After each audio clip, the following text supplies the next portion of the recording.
Suga Sean O'Malley burst onto the MMA scene on July 18th, 2017 with an electric first-round knockout on the second episode ever of Dana White's Tuesday Night Contender Series. That fight is still, to this day, the highest-rated fight in Contender Series history. Sean O'Malley pulled 3.2 million viewers. Holy shit. In his fight on the Contender Series. It was an impressive performance from an undefeated 22-year-old phenom who undeniably had the it factor. The first-round knockout didn't just earn O'Malley a UFC contract. What is that thing? Sean O'Malley is that thing. Suga's performance garnered celebrity attention from Snoop Dogg, and the two of them went viral when they shared a blunt after the show. Overnight, Suga Sean O'Malley became the biggest marijuana icon in the sport outside of the Diaz brothers, and immediately garnered an enormous fan base. With Suga's newfound popularity, the UFC was eager to get him in the spotlight. In Sean's first official UFC fight, he found himself in the co-main event of a December 1st, 2017 card. I'm gonna try to put this in perspective. What a big position that is to put a 23-year-old who is making their UFC debut in. Let's look at two of the biggest stars in the sport right now, Israel Adesanya and Conor McGregor. Both made their UFC debuts at older ages than O'Malley, 28 for Adesanya and 24 for McGregor. With much more impressive resumes than O'Malley, Adesanya was a former kickboxing champion who had a 75-5 record in that sport and was an 11-0 MMA fighter with all knockouts. Meanwhile, McGregor entered the UFC as a featherweight and lightweight champion of Cage Warriors with a 12-2 record, an 8-fight win streak, and 11 of his 12 wins were knockouts. Despite being older and with better resumes, both Adesanya and McGregor made their UFC debuts competing on the undercard. Suga made the most of his big co-main event opportunity and performed impressively.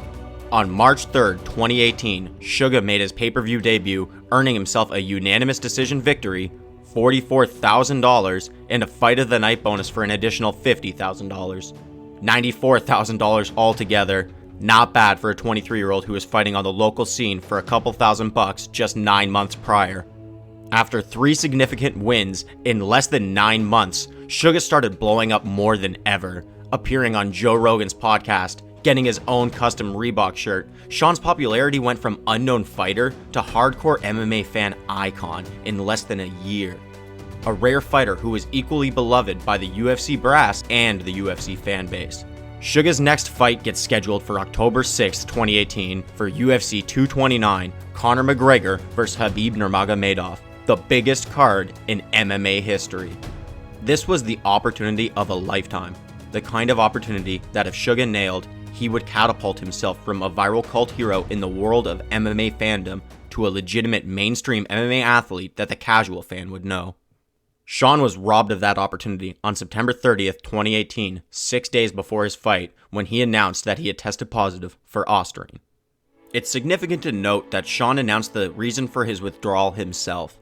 USADA, the United States Anti-Doping Agency, which is the company that drug tests for the UFC, had implemented a policy in July of 2018 that they will not announce any failed tests until the evidence of cheating is proven. That way, people who may be wrongfully accused wouldn't have their reputations needlessly tarnished. However, Sean knew he was innocent, so he got in front of the issue and let everyone know what was going on. Before we continue this story, here's a brief backstory on Ostarine, the substance Sean failed for. Ostarine is a selective androgen receptor modulator, or SARM. A lot of professional athletes have tested positive for Ostarine mistakenly in the last few years. Sean and 3 other UFC fighters were all caught up in very similar Ostarine situations around the same time frame, and they were all eventually given 6-month slap-on-the-wrist suspensions. At this point, Sean will be off his suspension in March of 2019, he's been all but exonerated, and is set to make his Octagon return on July 6th of 2019 at UFC 239. Fortunately for Sean, UFC 239 was going to be another massive card. The event was set to take place during International Fight Week, which is traditionally the biggest event of the year for the UFC, along with their annual Madison Square Garden show in November. But the universe had another plan for O'Malley. On June 21st, 2019, 15 days before his fight, Suga announced that he once again had failed a pre-fight drug test for Ostarine. all experts on the subject agreed that the amount in Suga's system was so small that the likeliest scenario was that this failure was from residual amounts from his original failure. Nevertheless, Suga was still suspended, again for 6 months. So now Sean has gone from one of the youngest, most exciting, most marketable fighters in the sport in early 2018 to being mostly forgotten about by MMA fans in early 2020.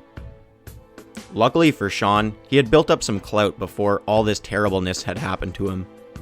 Sean has been able to earn a living and remain at least adjacent to the limelight by doing things like streaming video games on Twitch, starting a podcast with his best friend / mentor / coach Tim Welch, and even competed in the Quintet Ultimate Grappling Tournament as a member of Team UFC this past December. Those revenue streams, plus the income he was able to generate in a short time competing in the UFC, has allowed Sean to stay afloat financially as he has been robbed of his primary career for the last 2 years.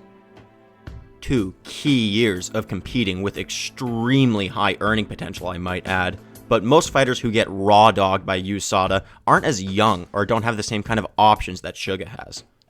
Jessica Penne, for example, recently revealed a terribly sad story about how USADA has screwed her. She doesn't have any money to prove her innocence, and now her career has been taken from her. She has had to resort to driving lifts, amongst other odd jobs, just to make ends meet. Or Josh Barnett, a highly established, highly wealthy, and successful MMA fighter. So unlike Penne, he had the money to fight with USADA about his wrongful suspension, which was also due to Ostarine, like O'Malley. But the legal battle dragged out for over 2 years before he was officially exonerated. As a result, Josh missed 2 years of his career at 38 years old. Sure, he's considered innocent now, but the cost of time to fight for his innocence can never be regained. I always try to be an optimist and look at the bright side of any bad situation. Sure, Sean O'Malley could be a multi-millionaire UFC pay-per-view headliner by now if he had never been wrongfully suspended. It's also possible that he would have been Icarus and would have flown too close to the sun. Perhaps time away from competing was a blessing. If Sean would have won that fight at UFC 229 at just 23 years old, he would have been put on the fast track to the top of the division. Maybe he would not have been mentally or physically equipped to deal with that level of competition at such a young age. Now, Sean has had 2 years away from competition to focus on nothing but building skills. I'm sure Sean would say he's grown and learned more in the last 2 years than any 2 years of his martial arts career. He's had 2 years to heal all of his injuries, get his mindset ironclad, and now he has a jiu-jitsu game that complements his elite striking game. O'Malley has gone full circle from his first failure and is now scheduled to face Jose Alberto Quiñones on March 7, 2020. The same man Suga was originally scheduled to fight on October 6, 2018 before his initial failure. It's amazing that Suga Sean O'Malley is still just 25 years old considering this long, arduous saga that he has endured. Suga truly is one of the youngest, most exciting prospects in the entire sport. Although I feel like some people might have forgotten about him, I haven't. Give that kid a contract! I can't wait for March 7th so Sean O'Malley can welcome everyone back to the Suga Show. Welcome to the Sugar Show!